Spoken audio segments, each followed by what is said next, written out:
네, 커버 에디터 두 번째 시간입니다. 커버 에디터. 커버 에디터 두 번째 시간이고요. 이번 시간에는 커버 에디터의 포인터를 에디팅하는 방법하고요. 그리고 인터폴레이션에 대해서 설명을 해드릴게요. 일단은 창이 작으니까 커버 에디터를 선택하고요. 그리고 스페이스바를 눌러서 커버 에디터를 익스펜드 시키도록 하겠습니다. 네. 자, 여기 보이시는 노란 곡선이 스크럽바잖아요. 스크럽바. 이게 바로 현재 그 시간을 나타낸 스크럽바인데, 여기서는 우리가 지금 이거는 크게 중요하지 않으니까 잠깐 옆으로 치워두고요. 그리고 어떠한 우리 블러에 있는 블러의 사이즈를 가지고 한번 조절을 한번 해볼게요. 여러 가지 이렇게 선택되어 있는 것 중에서 하나를 선택하고 F키를 눌러가지고 피트 상태로 만들겠습니다.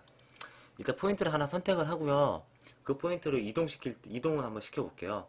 가로축으로, 일단 커브 에디터를 설명하기 전에 이 커브의 방식은 X축하고 Y축하고 1대1로 대응하는 1대1 대응 함수잖아요, 이게. 그래가지고 X축의 일정한 값이 Y축의 어떠한 특정 값으로 이렇게 1대1 대응되는 함수를 쭉 그 대응 값들을 연결해 놓은 거군요. 그거를 연결하니까 이렇게 곡선식의 그 함수 그래프가 나타난 건데, 대부분의 커브 에디터에서 보면은 그 X축이 대부분 시간이에요. 시간을 나타내고요. Y축은 대부분 밸류 값을 나타냅니다.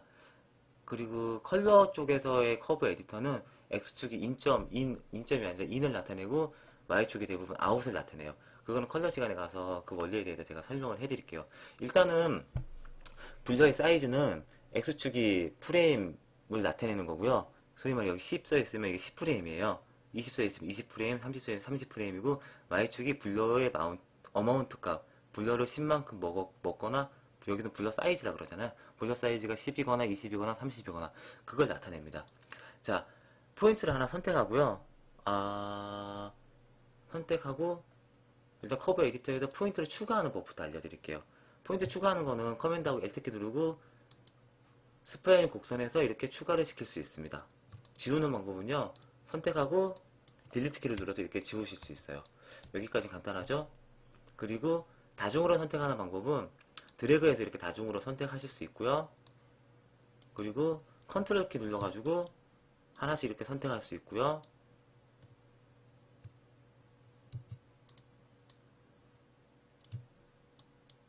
컨트롤 키가 아니라 시프트 키인가봐요. 죄송합니다.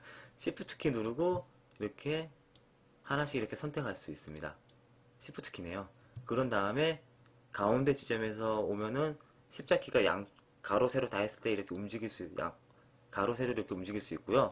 그리고 오른쪽 가로편으로 와서 가로축만 이렇게 움직일 수 있고, 이럴 때는 세로로 움직이지 않습니다. 제가 지금 되게 급하네요. 빨리빨리 하려고.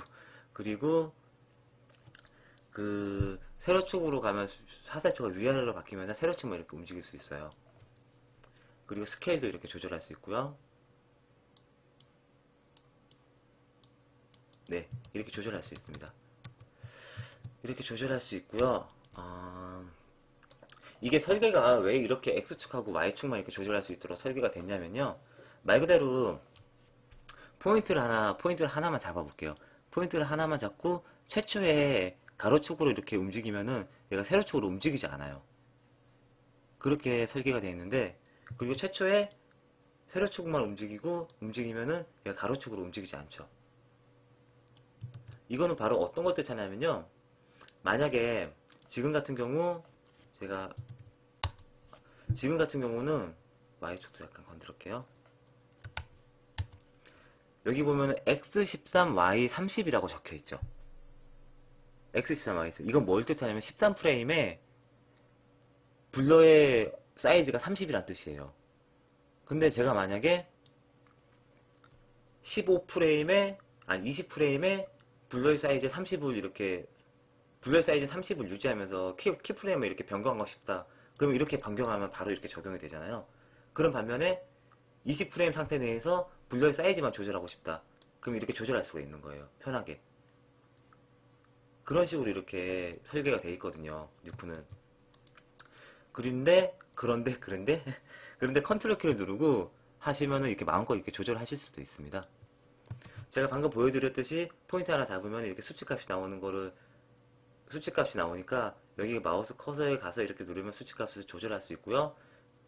그리고 베지어 곡선이 이렇게 있잖아요. 베지어 곡선이 이렇게 있는데 여기 옆에 보시면 베지어의 각도 기울기가 나와요. 그래서 이렇게 각도 기울기도 선택하시면은 수동으로 이렇게 조절하실 수 있습니다. 그리고 인터폴레이션에 대해서 이제 한번 해볼게요. 지금 강의 조금 빠르시죠? 제가 지금 새벽 1시가 넘고 막 그랬는데 오늘 이것까지 만들려고 하다 보니까 좀 급하게 서두르나 봅니다. 자, 그럼 계속 하도록 하겠습니다. 인터폴레이션은 패던 포인트에 마우스 오른쪽 버튼 누르신 다음에 세 번째 인터폴레이션에 가시면 알 수 있는데요. 여기서 이제 제 밑에서 상단에서 세 번째 보면 브레이크라고 있어요. 브레이크부터 한번 조절을 해볼게요. 브레이크 단축키가 X인데요. 포인트를 선택하면은 동시에 이렇게 베지어로 이렇게 선택을 할 수 있잖아요. 근데 X를 누르시면은 이렇게 브레이크 돼가지고 따로따로 이렇게 독립적으로 이렇게 움직일 수 있습니다. 그리고요, 다시 브레이크 포인트가 180도 지점으로 오시면은 이렇게 다시 이렇게 묶이고요. 이렇게 수평이 되게 180도로 오시면 이렇게 다시 묶이고요. 그리고 다시 인터폴레이션을 가볼게요. 콘스탄티 같은 경우에는 다른 합성 프로그램에서 이걸 보고 스텝이라 그러잖아요. 콘스탄티 K를 누르면은 단축키가 K거든요. 인터폴레이션 메뉴에서 팝업 메뉴에서 한번 확인해 보세요.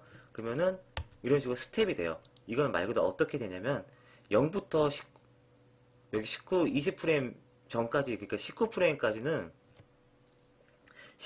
19프레임까지는 한 프레임이 한 프레임이라고 계산을 하고요. 19프레임까지는 0이고 20프레임부터 갑자기 블록값이 30이 되는 거죠. 그러니까 시계처럼 딱딱딱딱 끊겨서 이렇게 움직이는 겁니다. 스무스하게 움직이는 시계 초침 생각하지 마시고요.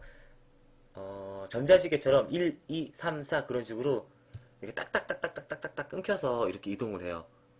그리고 스무스 같은 경우에는 제일 처음에 기본적인 건데요. Z 누르면 스무스가 되는데 이렇게 스무스하게 이렇게 이동이 하는 거고요.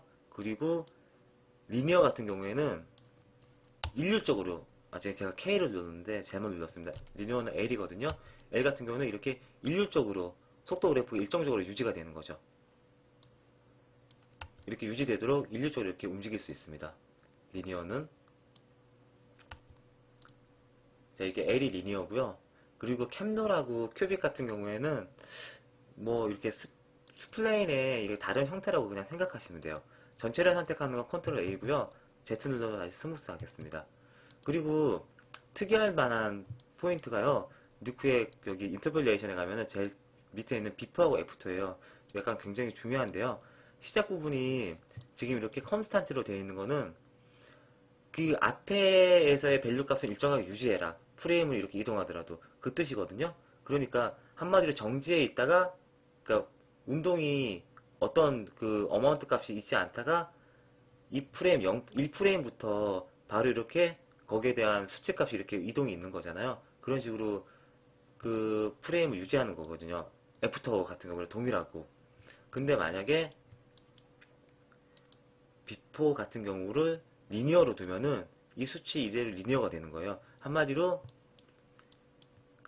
여기 비포 전에도 그 운동이 일정하게 어떤 운동이 있다는 걸 뜻하는 거죠. 콘스탄트 노드하고는 약간 다른 개념으로.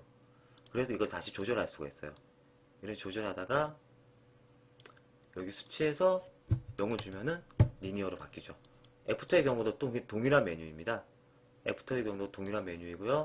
만약에 리니어를 주면은 애프터에 리니어를 줘야죠. 리니어를 주면 이렇게 돼 있는데 어떤 우리가 키프레임 마지막에도 그 뒤로 시간이 이렇게 이동해도 그 움직임이 계속 유지가 되는 거죠.